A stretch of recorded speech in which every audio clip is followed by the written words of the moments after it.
Not often you have a chance to sit down and talk with someone from your hometown, but someone who has captured the eyes of the world in the Olympics. We get to spend a few moments this morning with Olivia Reeves. First of all, Olivia, thanks so much for joining us. Gold medal winner a few weeks ago. Pretty killer. Thank you. Pretty killer. All right, I'm going to go ahead and ask this question to get it right out of the way. Out of all the media you've done, what question do you dislike the most?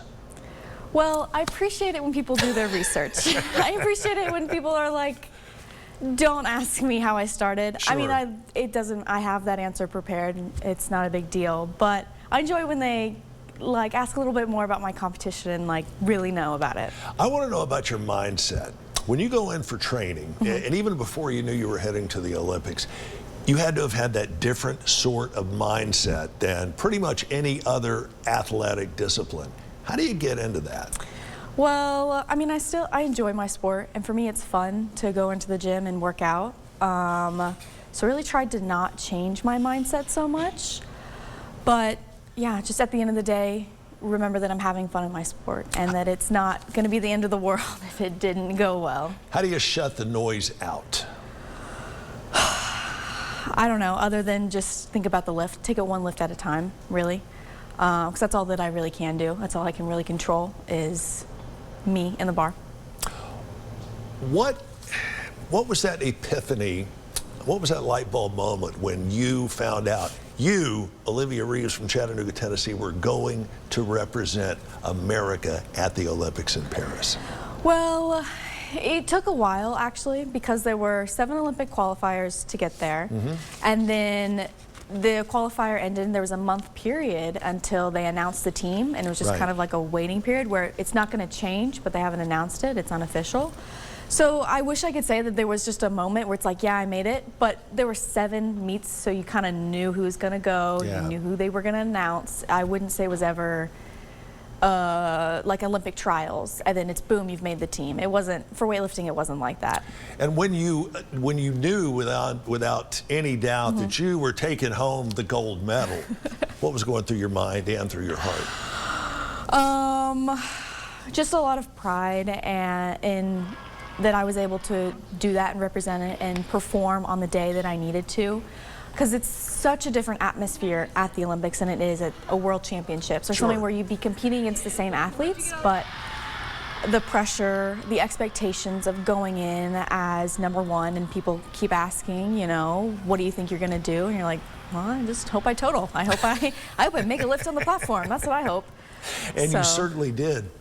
Everybody around here, and I mean for hundreds of miles, was cheering you on. Did you get that? Did you get that that vibe, that feel when you were over there, or were you in your own mindset and you had to cut everything else out?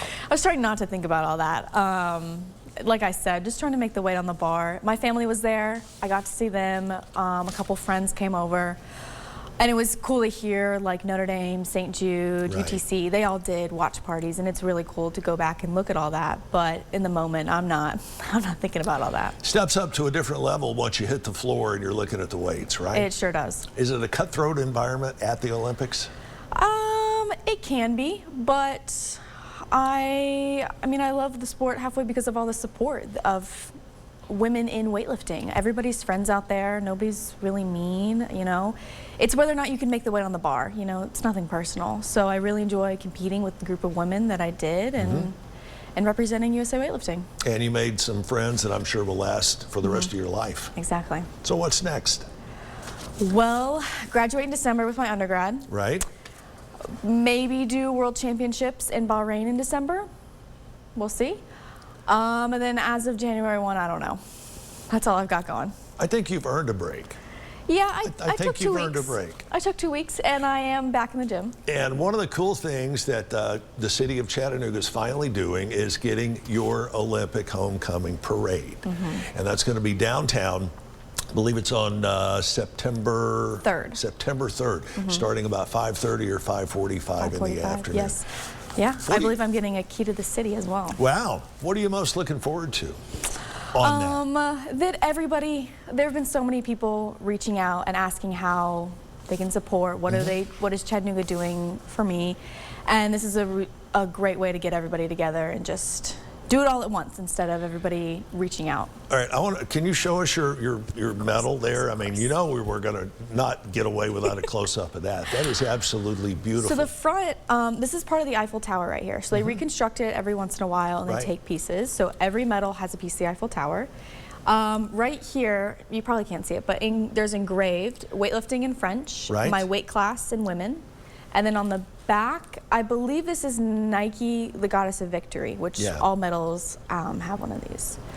Yeah, and I get a special box to put it in, and my neighbor is gonna crochet a cover for it, so when I bring it out, like I don't have to carry the box with me. I can just have a little cover and keep it, because it hits my belt loop. And that's not the only medal you've got. I wanted to stress that you've been all over the world lifting weights, right? Yes. Tell me a few of the places you've been. I know you've been to Thailand. I've been to Thailand, I've been to Qatar, Saudi Arabia, Uzbekistan a couple times, Argentina, Cuba, Bulgaria, Chile. Wow.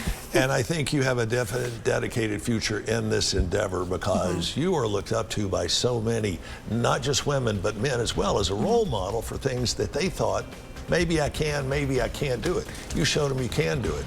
And you know, I hate to put any additional pressure on you, but you know, you're going to have babies named after you because of winning that gold medal. Well, I hope so. You certainly will. And not only did you lift up your team and yourself to a gold medal, you lifted up our entire community and our entire country. Olivia, it's been a pleasure. Thank you so much. Stick around. We'll be right back.